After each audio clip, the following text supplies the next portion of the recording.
Bangladesh cricket দলের শেষ রক্ষাও হলো না। হ্যাঁ, বাংলাদেশ ওয়েস্ট ইন্ডিজের কাছে টি-20 সিরিজের হোয়াইট ওয়াশ হয়েছে। শেষ ম্যাচেও বাংলাদেশ হেরে গেছে। এটা বাংলাদেশ ক্রিকেট দলের জন্য একটা বড় ধাক্কা। আপনি দলটির পারফরমেন্স নিয়ে কিছু নির্দিষ্ট বলতে চান, যেমন ব্যাটিং বা বোলিং বিভাগ নিয়ে? ব্যাটিং বিভাগ আর কি বলবো, ব্যাটিং বিভাগ তো সবসময়ের জন্যই দুর্বল, বলার কি আছে। একদম ঠিক বলেছেন।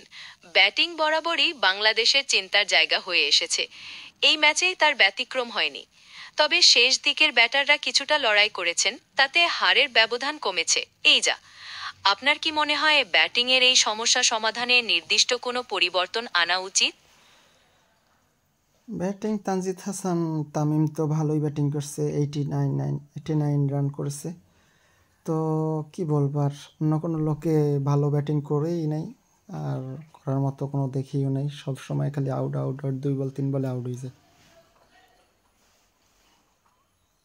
একদম ঠিক বলেছেন। তানজিদ হাসান তামিম এক্সেপশনাল ব্যাটিং করেছেন, কিন্তু বাকি ব্যাটাররা তাকে সঙ্গ দিতে পারেননি। এই সমস্যা কাটানো খুবই জরুরি, বিশেষ করে শর্টার ফরম্যাটে।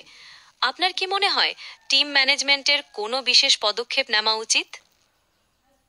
ম্যানেজমেন্ট আর কি পদক্ষেপ নেবে, পদক্ষেপ নিতে নিতে নিতে নিতে কোনো অ্যাপ্রুভই হচ্ছে না, কোনো ভালো কোনো নির্দেশনা, ভালো কোনো দৃশ্যে আসছে না সামনে।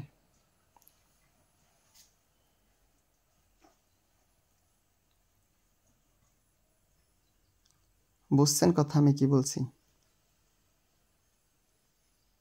হ্যাঁ, আমি বুঝতে পারছি। আপনি যখন বলছেন টিম ম্যানেজমেন্টের পদক্ষেপ নিতে নিতে কোনো ভালো নির্দেশনা আসছে না, তখন আমি এটাও বুঝতে পারি যে আপনি কতটা হতাশ। এটা আসলেই কষ্টদায়ক যখন কোনো দল প্রত্যাশা অনুযায়ী পারফর্ম করতে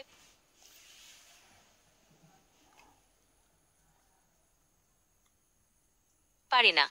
আপনার মতে ঠিক কোন সমস্যাটার সমাধান সবার আগে প্রয়োজন? সবার আগে ব্যাটিং লাইন আপটা অতি দ্রুতভাবে ঠিক করতে হবে, আর যারা ব্যাটিং করে তাদেরকে ধৈর্য সহকারে ব্যাটিং করতে হবে। ব্যাটিং লাইন আপ ঠিক করাটা করছি রে খুব জরুরি। আর ধৈর্য সহকারে ব্যাটিং করাটাও বাংলাদেশের দলের জন্য খুব দরকার। আপনি কি মনে করেন যে শুধুমাত্র ব্যাটিং লাইন আপের পরিবর্তন করলেই দলের সব সমস্যার সমাধান হয়ে যাবে? না, কিছু ফিল্ডিং লাইন আপও খারাপ আছে, ফিল্ডিংয়েও অনেকটা খারাপ দিক দেখা গেছে কালকে, বা অ্যাভেলেবেল সময় খারাপ দিক দেখা যায় ফিল্ডিংয়ে, বোলিংয়ে। ঠিক বলেছেন। ফিল্ডিংও বড় একটা সমস্যা।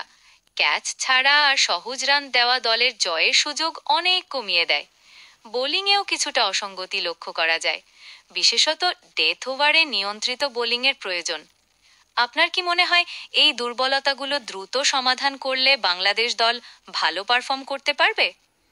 হ্যাঁ, এটা দ্রুত সমাধান করলে ভালো পারফর্ম করতে পারবে। এমনকি কালকে তাসকিনে যে বল করলো, তো কি বলবো, অসম্ভবভাবে তাকে পিটিয়ে প্রায় অনেক রান দিয়ে দিছে তার বলে। তাসকিনের মতো একজন অভিজ্ঞ বোলারও যদি এত রান দেন, তাহলে তো সেটা অবশ্যই চিন্তার বিষয়। বোলিং লাইন আপের এই সমস্যা দ্রুত সমাধান করা উচিত। আপনার মতে ঠিক কোন পরিবর্তন করলে বোলিং লাইন আপ চাঙ্গা হতে পারে? এটা অতি দ্রুতভাবে ভালো প্রশিক্ষণ দিতে হবে, প্রশিক্ষণে অনেক দুর্বল।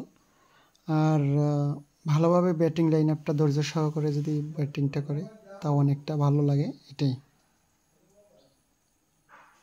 আপনার পরামর্শগুলো সত্যিই গুরুত্বপূর্ণ। ভালো প্রশিক্ষণ আর ধৈর্যশীল ব্যাটিং বাংলাদেশ ক্রিকেটকে অবশ্যই এগিয়ে নিয়ে যেতে পারে। আমরা সবাই আশা করি দল দ্রুতই তাদের ভুলগুলো শুধরে নিয়ে শক্তিশালী হয়ে ফিরে আসবে। আপনাকে অনেক ধন্যবাদ আপনার মূল্যবান মতামত শেয়ার করার জন্য। যাই হোক, আপনাকে ধন্যবাদ। আর মেন কথা হলো, এখানে যারা কি বলবো প্রশিক্ষণ দেয়, তারা কি প্রশিক্ষণ দেয় আসলে বুঝতেই পারতেছি না। এটা একটা গুরুতর অভিযোগ।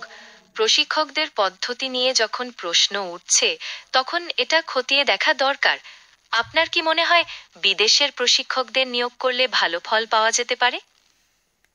না, এরকম কিছু না। যারা প্রশিক্ষণ দিচ্ছে তাদেরকে হয়তো কিছু প্ল্যান ভিন্নভাবে নিতে হবে। ভালো ২য় প্ল্যান নিয়ে তারপরে কাজ করতে হবে। ১ম যে প্ল্যানগুলো কাজ করছে সেগুলো না করাটাই বেটার। এখন নিত্য নূতন ভালো ডিফিকাল্ট প্ল্যানে কাজ করে প্রশিক্ষণ দিতে হবে। হ্যাঁ, আপনি ঠিকই বলেছেন। প্রশিক্ষকদের দ্বারা নতুন পরিকল্পনা তৈরি করে সেই অনুযায়ী প্রশিক্ষণ দেওয়াটা খুবই জরুরি। একই পদ্ধতিতে প্রশিক্ষণ দিতে থাকলে তো আর ভালো ফল পাওয়া যাবে না। নতুন পরিকল্পনা দলের শক্তি অনুযায়ী হওয়া চাই, যাতে দলের সদস্যরা সেই অনুযায়ী নিজেদের তৈরি করতে পারে। আপনার মতামত আমাদের সকলের জন্য খুবই গুরুত্বপূর্ণ। আপনাকে অনেক ধন্যবাদ মতামত দেওয়ার জন্য। যাই হোক, অসংখ্য ধন্যবাদ। আরও কথা হলো যে কালকে তানজিদ হাসান তামিম তো খুব ভালো খেলেছে। ও প্রায় ম্যাচেই ভালো খেলে, ব্যাটিং ওরটাই ভালো লাগে। একদম ধৈর্য সহকারে সুন্দর করে নিজেকে মানিয়ে নিয়ে সবার সাথে তাল মিলিয়ে অনেক সুন্দরভাবে খেলে। তো অনেকটা ভালো লাগছে ওর খেলাটা দেখে। তানজিদ হাসান তামিমের ব্যাটিং দেখে সত্যিই মুগ্ধ হতে হয়।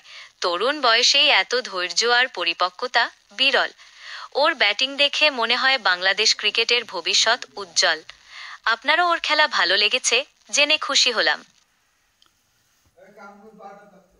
হ্যাঁ, ভালোই লাগছে। ওর খেলা আসলে অনেক সুন্দর হয়েছে। তো ১ম ম্যাচে তো যা করছে করছে রান, ২য় ম্যাচেও ৬১, ৩য় ম্যাচে ৮৯। তো খুব ভালো রান করেছে। একদম ঠিক। তানজিদ হাসান তামিম যেভাবে পারফর্ম করছেন তা সত্যিই প্রশংসার যোগ্য।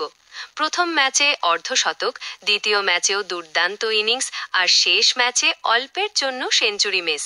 এটা কোনো বিচ্ছিন্ন ঘটনা নয়, বরং ওর ধারাবাহিক পারফরম্যান্সের প্রতিফলন। আপনার মতে ওর এই পারফরম্যান্সের পেছনে মূল কারণ কি কি?